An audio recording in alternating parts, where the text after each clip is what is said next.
तो नमस्कार दोस्तों, धरने का लगातार 11वां दिन और आप सब लोगों को फिर से जगाने के लिए, आप लोगों में ऊर्जा का नवीनतम संचार करने के लिए दादी माँ फिर से धरना स्थल पर आ गई हैं। जैसे कि दादी माँ पिछले कई दिनों से अपने फायर ब्रांड बोलो के लिए उत्तराखंड भर में वायरल हैं और लगातार आप लोगों के बीच आप लोगों की डिमांड पे आ रही हैं। चलिए फिर से सुनते हैं आज दादी माँ का क्या कहना है।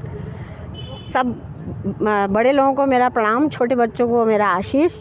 और मैं आपके लिए जब तक ये मांगें पूरी नहीं होती हैं मैं हमेशा आती रहूँगी। ये कभी नहीं छोड़ूंगी धरना जब तक तुम्हारी मांगें पूरी नहीं होती है, मेरी मांग पूरी नहीं होती है। क्योंकि सीबीआई जांच से ये डर रहे हैं, इसका मतलब कुछ न कुछ ज़रूर इसके अंदर वो है, सस्पेंस है। नहीं तो ये काहे के लिए डर रहे हैं? सीबीआई जांच क्यों नहीं कर रहे हैं? और क्या कहते हैं, जल्दी से जल्दी क्यों नहीं? ये जो टाइम ले रहे हैं ना, ये खाली बर्बाद करने के लिए है। ये बच्चों 2-3 साल में, 1 साल में, आधे साल में सब कितनी वो बेचारे ओवर एज हो जाएंगे, किसी का कुछ हो जाएगा। इनके कानून कुछ नहीं बनने वाले हैं। नहीं तो अभी तक अंकिता के तो कितने कानून बन जाते, वो बेचारी का तो सारा घर ही बेचारों का बर्बाद कर दिया है। इसके लिए तो कुछ वो, क्योंकि भैया बड़े बड़े लोग हैं, राज्य मंत्री टाइप के हैं वो हैं, और ऐसे बड़े रिसोर्ट दे रखे हैं उनको। उस समय नहीं सोचा इन लोगों ने, जिसने स्कैम किया इतना बड़ा, ये इसमें आपके यूके एसएससी वाले में इसमें इसको पकड़ा है क्या? इसको क्या जमानत होगी, छोड़ गए? अभी क्या क्या करेगा? अभी कितने घोटाले होने वाले हैं। ये जब तक इसकी सीबीआई जांच नहीं होगी ये नहीं मानने वाले, और हम भी नहीं छोड़ने वाले। हमने तो उत्तराखंड में 10 लोग थे हम कुल, लास्ट में अल्मोड़ा से की बात कर रही हूँ और जगहों की नहीं कह रही हूँ, मैं अल्मोड़ा की बात कर रही हूँ। लास्ट में हम 10-15 लोग थे, हमारी मजाक बनाते थे। नहीं, हमने तब भी नहीं छोड़ा उत्तराखंड आंदोलन, और खूब पिटे हैं, खूब हमारी वो हुई है, मजाक हुई है कि ये बनाएंगे 15 लोग करके, लेकिन हमने नहीं छोड़ा। हम मुकाम तक पहुँचे। आज ही यही शब्द मैं कहना चाहती हूँ कि मैं मुकाम तक पहुँचाना चाहती हूँ। अगर मैं सच्ची हूँ तो, अगर बच्चे सच्चे हैं तो, अगर ये हमारा उत्तराखंड में उनके माँ बाप और उनके सच्चाई से अपने बच्चों को करवाना चाहते हैं और सच्चा यहाँ उत्तराखंड अच्छा बनाना चाहते हैं, तो मैं कहती हूँ कि ज़रूर सीबीआई जांच के लिए आप आएँ, करें।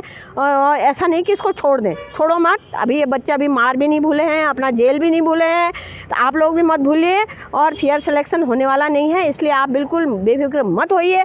आइए, समर्थन दीजिए। जब तक मुकाम पर नहीं पहुँचेंगे, इनके नाक में नकेल नहीं डालेंगे। ये अभी नहीं समझ में, तो टीवी में बहुत अच्छा भाषण दे रहे हैं। इनके भाषण तो टीवी वाले दे रहे हैं, अखबार वाले दे रहे हैं। हम सीधे साधे लोगों का कुछ नहीं देते टीवी वाले।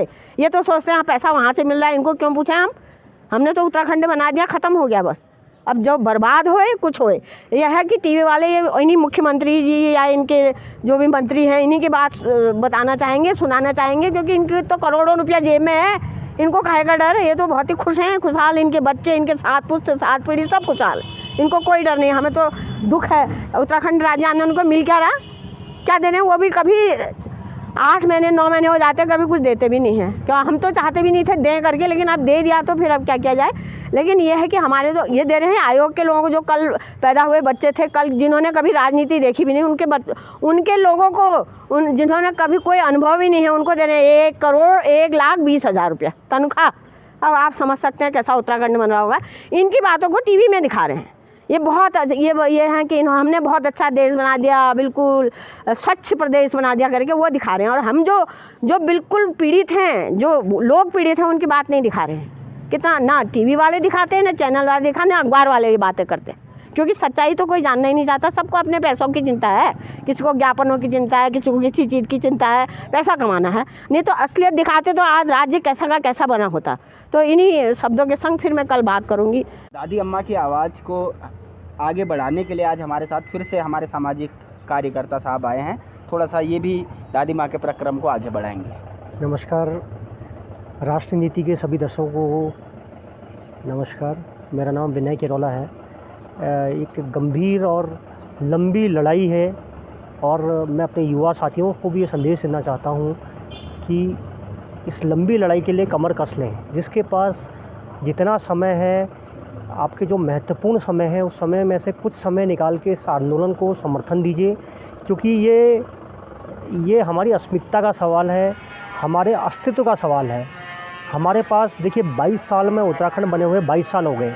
22 साल में कोई भी सरकार आज तक ऐसा कोई आर्थिक मॉडल नहीं लेके आई जिसमें युवा रोज़गार और स्वरोज़गार कर सके।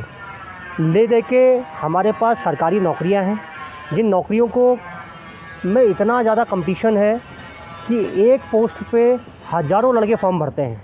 और दूर दराज से, गांव से, शहरों से, छोटे छोटे बड़े शहरों से, छोटे शहरों से, दूरस्थ इलाकों से युवा शहरों में पढ़ने आता है। देहरादून में, हल्द्वानी में, अल्मोड़ा में, पिथौरागढ़ में, बागेश्वर में, गढ़वाल के ज़िलों में, जहां वो तैयारी करता है 4-4, 5-5 साल। उसके बाद पेपर इस तरह से लीक हो जाते हैं, तो इससे बड़ा दुर्भाग्य इस उत्तराखंड को बने हुए क्या होगा। इससे अच्छा तो हम यूपी में सही थे। कम से कम यूपी में होते तो ओबीसी क्षेत्र घोषित हो जाता सारा पहाड़, तो ये बहुत संभावना बढ़ जाती कि हमें सरकारी नौकरियां मिल जाती।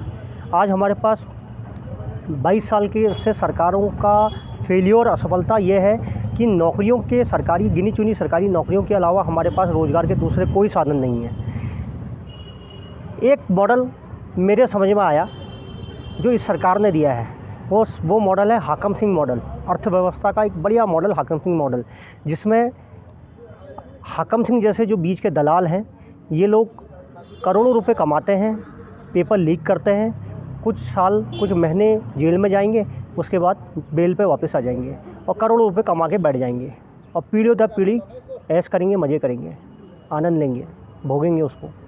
तो युवा साथियों, एक ये बड़ी लड़ाई है। मैं, जैसा कि मैंने पूर्व में भी अपने अनेकों इंटरव्यू में ये कहा है कि हम लोगों की जो लड़ाई है, वो लड़ाई ये है कि जब तक पहाड़ का, उत्तराखंड का आखिरी युवा जो आखिरी दूरस्थ इलाके में रहता है और तैयारी कर रहा है, वो पूर्णतः आश्वस्त ना हो जाए उस व्यवस्था पे, जो सरकारी मशीनरी जो पेपर करवा रही है, सरकार की मंशा उसको पे, जब तक वो पूरी तरह वो मंशा पूर्ण रूप से ईमानदार नहीं होगी, पेपर पूर्ण रूप से पारदर्शी नहीं होगा, जब तक युवा ये आश्वस्त नहीं हो जाता, तब तक हमारा धरना, हमारी लड़ाई जारी रहेगी।